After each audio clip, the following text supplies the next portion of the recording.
Abrimos el espacio del desayuno. Exactamente, y vamos a recibir a Luciano Grasso, ex vicepresidente del Sistema Integrado de Salud Pública aquí en la ciudad de Tandil, ex director de salud mental a nivel nacional, con una vasta experiencia en el tema. Ante todo, bienvenido. ¿Cómo le va? ¿Qué tal? ¿Cómo Buenos está días, usted? ¿cómo están? Todo muy bien, acá estamos. Bueno, ¿por dónde arrancamos? Yo tengo... bueno, no, vamos a hablar de la ley de salud mental y ahí voy a introducir por ahí alguna cuestión que ya hemos hablado con él. Exactamente, y donde se está hablando de posibles modificaciones a esta ley, ¿no? Otra vez sopa. Otra vez sopa, ¿no? A ver, sé que vos tenés una posición muy tomada respecto a una cuestión que vos la vas a explicitar ahora. Sí, en realidad ya desde hace unos cuantos años, desde que se sancionó la ley, hay intentos de modificación. Entonces uno podría pensar, bueno, que es probable que quienes no hayan estado de acuerdo con la sanción de la ley en el año 2010, bueno, estamos en democracia, pueden decir, bueno, yo quiero otra ley e intentar modificarla. Lo cierto que quienes están a cargo de implementar las normativas, que son los gobiernos, tanto a nivel nacional como provincial, tienen la obligación de generar procesos para que la distancia que hay entre lo que prescribe una ley. Ustedes saben que en general hay dos tipos de leyes, las que vienen a legalizar lo que ya sucede en la práctica o las que intentan trazar un norte para traccionar en el cumplimiento de la ley cambios para que las cosas funcionen de otra manera, que es en este caso esta ley. Es decir, hay muchas personas que tienen problemas de salud mental y que no tienen el tratamiento adecuado porque los sistemas de salud no estaban funcionando, pensemos en el 2010, como deberían estar funcionando. Entonces la ley traza un camino, ¿no? Bueno, para eso había que planificar una serie de reformas que, por supuesto, yo siempre lo digo, no son de un día para el otro. Podemos tomar el ejemplo de Tandil, ¿no? Si uno tomaba el funcionamiento del sistema de salud mental municipal en Tandil en el 2008, en el 2010, en el 2012, y así podemos hacer cortes cada 2 años, y seguramente si nos vamos para atrás vamos a encontrar más problemas que ahora. ¿Por qué? Porque había más déficit, porque faltaba avanzar en acciones que se fueron dando en distintos momentos. Bueno, esto es lo que debería haber sucedido a nivel nacional y en las provincias, porque sabemos que los sistemas de salud están a cargo de las provincias, salvo la provincia de Buenos Aires, que es donde, y algo en Córdoba, en Santa Fe, donde es más compartido con los municipios, pero en general en nuestro país los sistemas de salud son responsabilidad de las provincias, es decir, los hospitales de los distintos niveles de complejidad y el primer nivel de atención están a cargo de las provincias. Entonces eso agrega otra complejidad, digo, para pensar en el diagnóstico. ¿Por qué llegamos nuevamente a una situación en donde se vuelve a plantear que las cosas funcionan mal por culpa de la ley? Bueno, en este diagnóstico tenemos que ver que la ley no ha sido suficientemente implementada. Esto es una realidad. Si la ley hoy estuviese con un mayor nivel de avance, probablemente no tendría tantas embestidas, ¿no? ¿Por qué digo embestidas? Porque de alguna manera hay algunos que, como decía recién, quieren cambiar la ley por intereses más particulares, porque están de acuerdo con un modelo de salud mental que ya ha sido dejado de lado por los organismos internacionales y por la mayoría de los países, que es un modelo más desde la psiquiatría, más desde la internación, más desde el psicofármaco, más de un tipo de atención más biologicista. Y hoy ya entendemos que la salud mental es mucho más compleja, pero que además de plantear ese modelo más comunitario, bueno, los sistemas de salud tienen que dar una respuesta que hoy no están dando. Entonces digo, me parece que tomo lo que decís hay un posicionamiento, pero no es un posicionamiento obtuso, un posicionamiento de decir, bueno, hay que defender la ley. También entendemos que los problemas existen. Lo que decimos es, bueno, hay que diagnosticar bien e intentar resolver los problemas en donde están, ¿no? Yo me voy a poner en posición de una mamá de Tandil que escuchaba el otro día, palabras más, palabras menos, pero voy a hacer el caso como si fuera propio. Hoy, si un hijo mío, mis 3 hijos tienen más de 18 años, tienen un problema de consumo, si tuvieran un problema de consumo, y yo quiero intervenir como papá en eso y quiero gestionar una intervención, si ellos no tienen voluntad de hacerlo, no, papá, yo estoy bien, déjame embromar, lo manejo yo, el tema del consumo es un problema mío, yo ya soy grande y estoy viendo que se van destruyendo. Inclusive esta mamá me contaba, yo tengo miedo que me lo maten los delincuentes o la policía, porque sale a cometer delitos, pequeños delitos, para consumir. Yo tengo miedo que me lo maten, decía la mamá esta. Y no puedo internarlo a mi hijo porque es mayor de 18 años. Y este es un tema que a mí o nunca me lo explicaron bien, o yo no estoy de acuerdo con esa parte de la ley. Ayer escuchaba a uno de los defensores de Maradona, que También. no lo voy a poner... ¿Vos lo escuchaste? Exactamente. ¿Querés Sí, básicamente decir como lo que decía? atribuyéndole la responsabilidad de su muerte a Maradona porque él es una persona mayor y que él sabía si tiene que internarse o no. Claro. Porque era el responsable de su salud. Contame o convenceme de que estoy equivocado. Bueno, estos casos obviamente son los más complejos, ¿no? Los de la punta de la pirámide. Y lo que hay que diferenciar, vos nombraste dos palabras que son parecidas pero son distintas, que es intervención e internación, que no, está claro que no es lo mismo. Entonces, lo que dice la ley, que es acorde a lo que podemos pensar para cualquier problema de salud, para cualquier enfermedad, digamos, respecto a nuestra salud, rige el principio de autonomía, como principio. Después hay excepciones como cualquier principio. ¿Cuál es el principio de autonomía? Yo me trato respecto a cualquier problema mío de salud en la medida en que quiero. Si no quiero, no me pueden obligar, ¿no? Esto vale para cualquier problema de salud. Ahora, hay excepciones. ¿Cuándo hay una excepción? Cuando corre riesgo mi vida o la vida de terceros, si no trato ese problema de salud, ¿no? Entonces, cuando eso no sucede, no es que hay que dejar a alguien que haga lo que quiera, ¿no? Por supuesto que hay que activar mecanismos, que acá hay podemos decir, una corresponsabilidad, ¿no? De los allegados, de la familia, de las instituciones, y muchas veces esa responsabilidad no está del todo presente. Por supuesto que no es el caso que acabas de mencionar, en donde justo todo lo contrario, hay una preocupación, una angustia, o intentos que deben haber hecho seguramente. De una madre muy sola, sin recursos económicos y sin recursos de contactos, sin recursos educativos. Vos me entendés a qué me refiero. Entonces, todo lo que vos decís, donde hay que buscar la excepción, pero cada excepción es un proceso que esta mujer no tiene a la mano. No, porque, bueno, digo, más allá del sistema de salud, para poder detectar cuando hay un derecho vulnerado, porque hay alguien que está sufriendo un problema de salud, en este caso un problema de salud mental, un consumo problemático, y no está teniendo el tratamiento adecuado, y hay familiares que lo están padeciendo y no están teniendo el acompañamiento, es un derecho vulnerado. Entonces el Estado ahí, por distintos mecanismos, no solo el sistema de salud, podemos pensar el sistema educativo, el área de desarrollo social. Estoy hablando en general, no estoy hablando del caso, pero sí como disparador, ¿no? Pensemos esto en cualquier lugar.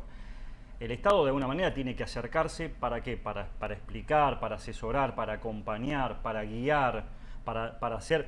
Porque cuando alguien tiene un problema de salud mental tan grave, ahí sí claramente no alcanza la prevención, la promoción, ahí tienen que intervenir los especialistas. Luciano, ¿no? El Estado tiene que hacer, pero en su gran mayoría no lo hace por distintos motivos que no vamos a discutir acá. Y esa madre se queda sin herramientas. Totalmente. Pero bueno, estamos hablando de esto por la ley, ¿no? Entonces yo quiero hacer como ese recorrido para poder llegar al punto de... Porque entiendo porque detrás de este planteo es, bueno, entonces, hay algunos que dicen, entonces hay que modificar la ley, porque lo que está padeciendo esta mamá y su hijo es culpa de la ley. Y eso es falso. Entonces, ¿por qué digo esto? Porque la ley lo que dice es... Cuando alguien tiene un problema de salud mental, el Estado tiene que estar ahí, ¿no? Bueno, supongamos que consigue que ese hijo lo entreviste un psicólogo, ¿no?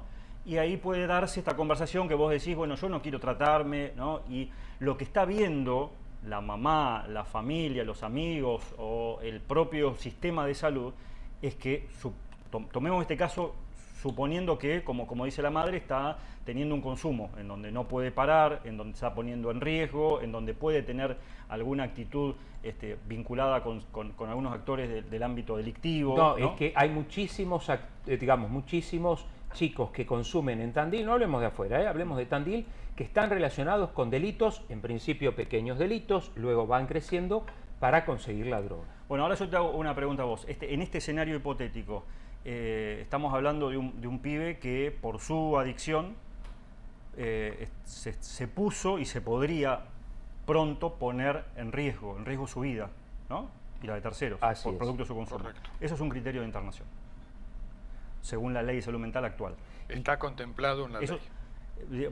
Porque habla de riesgo, para sí o para terceros. Entonces, ese título habilita a que el profesional que lo evalúa en el momento, siempre hay que pensar en una evaluación en el momento, que en realidad es una evaluación en el momento, pero debe ser contextual, porque quien lo evalúa en una guardia, porque si está en una situación de intoxicación hay que hacer todo lo posible para que esa persona llegue a la guardia, para decirlo poco técnicamente, por las buenas o por las malas. Claro. Por las buenas o por las malas. Está muy bien. Porque es un cuidado, no por una cuestión represiva, Sí, sino sí, porque sí, tenemos, sí. Si él no quiere, bueno, tenemos pero estamos hablando de situaciones en donde hay riesgo. ¿Y quién evalúa ese riesgo? ¿Quién evalúa y quién se juega dentro de los profesionales de la salud mental? Porque yo te estoy hablando en la práctica, en el llano, ¿no? Sí. ¿Quién se juega en una guardia para decir, te firmo que hay que internarlo? Eso tiene que ser el profesional que está en la guardia, que además tiene que ser, para decidir una internación, tiene que ser, uno de los que está evaluando tiene que ser o psicólogo o psiquiatra. Por eso se pide que todas las guardias de los hospitales tengan guardia de salud mental, como tiene Tandil, por ejemplo, ¿no? Que si vos vas ahora, está el médico, pero también hay un psicólogo. Sí. Ahora, dicho esto, es el que debe hilar fino y marcar una diferencia en una línea entre si hay riesgo o no, porque ahora quiero también plantear lo otro, porque si no quiero decir que entonces cualquier persona que está consumiendo hay que agarrarla de los pelos e internarla, porque ahí también hay límites, ¿no?